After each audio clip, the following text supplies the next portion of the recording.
Mga kamag-anak na huwag nating tutularan. Una, ito yung mga kamag-anak na hindi ka kilala. Kung mahirap ka lang, yung laging nakatas ang kilay. Super yapang. Pangalawa, ito yung mga kamag-anak na kilala ka lang kung may kailangan sila. Matindi yan.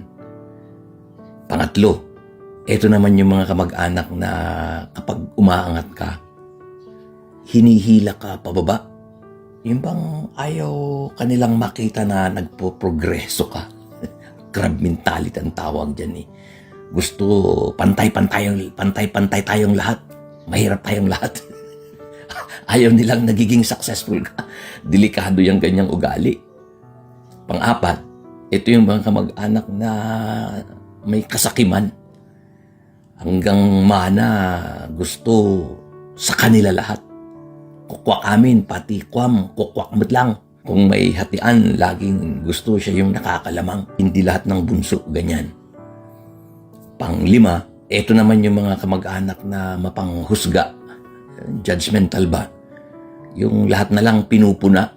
Lahat na lang ng plano mo, pinakikialaman hanggang boyfriend, girlfriend mo, gusto siya ang mamimili para sa'yo.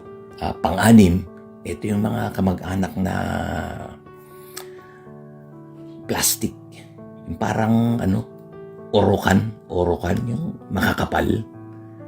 Yan, yung sinasabihan mo ng huwag pumasok sa private life mo, sumisiksik pa rin. And number 7, ito naman yung mga kamag-anak nating sa Ilocano, lastiko, rubber band. Ito yung kahit may binigay na, binabawi. Nang tagkang katipang Christmas. Idihan na lang na kurso na daan ti dalanghan na nga nakayatang kang kakat, bawiin na. Hindi mo maintindihan kung final o bawi. Alam niyo, lahat ng ito binubuo ng salitang pride o yabang. God opposes the proud, but shows favor to the humble.